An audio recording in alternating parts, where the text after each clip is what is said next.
My name is P.K. Basu. I'm the author of a book called Asia Reborn, the first comprehensive economic and political history of the whole of Asia.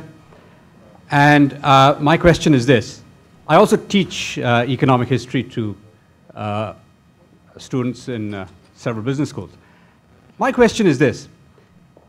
Why is it that during the years that your family ruled India, India's per capita income was growing less than the world average?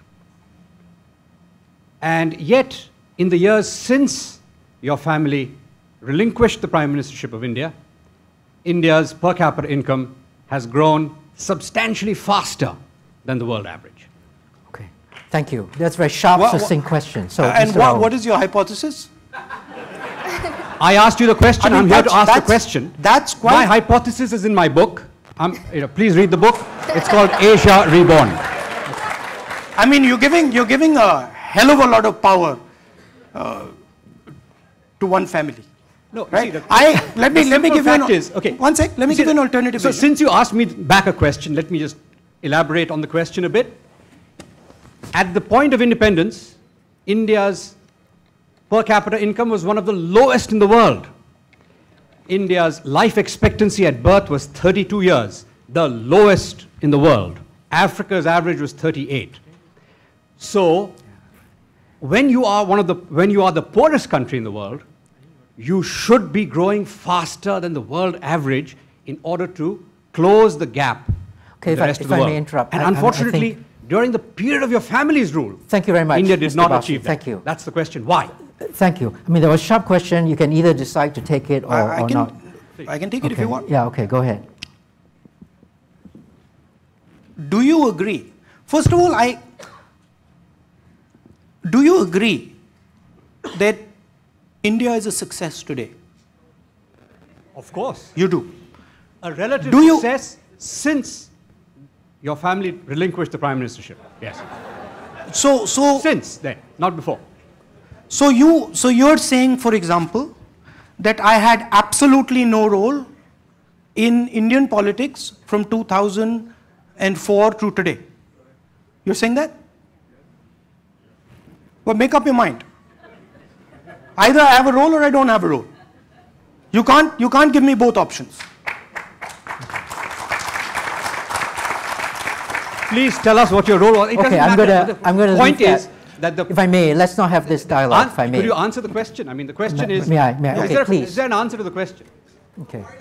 Yes. Please answer the question. Yes, I've answered the question. Crisp, clear question. Hello. I've answered the question.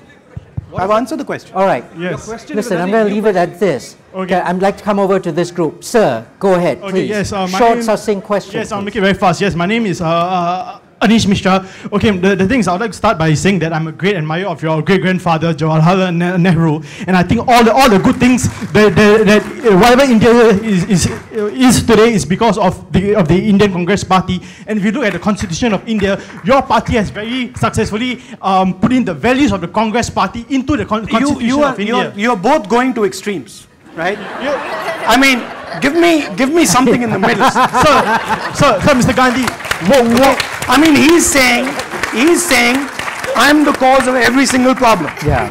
And you're saying, I'm the cause of every single solution. I mean, this is crazy. Mr. Gandhi, whatever there's left to be proud of India today is because of the Congress Party. Okay, the thing is that, okay, I want to talk about the idea of India, which you spoke that it's being threatened by the... Sorry, can you please ask your question? Yes. Okay, my question is that in one of your speech, very correctly you said that India, we should not learn the wrong things from Pakistan. And if you look at today, India can be compared to what Ziaul Haq is. India is living in the era of Ziaul Haq. In fact, when they look at us, they say that we thought we were liberal secular democracy. Today, you turn out to be the same as us. So my question is this: is that if you come back to power, if you become the Prime Minister of India, how are you going to undo the damage that has been done upon India? All I want is that I want India to go back to what it was before Mr. Modi became Prime Minister. And I want to give you, just to conclude, I want to give you one suggestion to put in your manifesto. In the next election, you put this in your manifesto called Restoring India, because Called? Restoring India. Restoring India. Yes, because my India has been lost. When I look at the map, I can't find my India anymore. And I want you to, yes sir, yes sir. My India is lost. I want you to give India back to me. Thank you. Okay. Okay, Mr. Rahul. See, this conversation, right, shows you the polarization. It does. That gentleman thinks that nothing has ever been done by the Congress party. This gentleman thinks that everything has been done by the Congress party. Let me tell you what the truth is. India's success is hugely because of India's people. However, anybody in this room who thinks that the Congress party is not part of that success, anybody who thinks that gaining independence was not part of that success, that one man, one vote, which the RSS opposed, was not part of that success. Anybody that thinks Green Revolution was not part of that success, anybody thinks telecoms revolution was not part of that success, anybody that thinks the liberalization wasn't part of the success, anybody that thinks rights-based paradigm wasn't part of the success, needs to write a new book.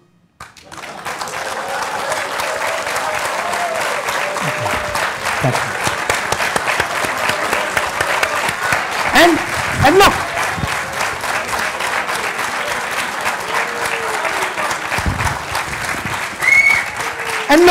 I just want to complete that. And look, I'm a person who has been taught to love my opponents, love people who might dislike me. So I have absolutely no animosity towards somebody who says, I have achieved nothing. I even respect your opinion to be able to say that in this room. I respect it. I differ with it. I will contest it. If you come and have a serious conversation with me, I might even be able to convince you. Or not. And I'm happy to do that. I'm happy, I'm proud. I'm proud to sit in a room. I'm proud to sit in a room and have a gentleman say this to me. Now you notice something else. Mr. Narendra Modi would never do that.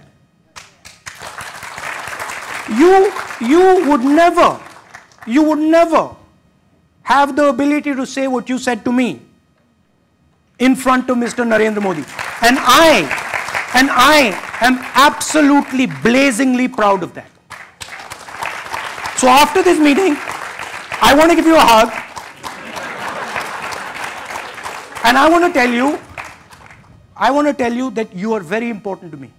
Because you represent an opinion. And I respect that opinion. Thank you. Thank you. Should we? Thank you.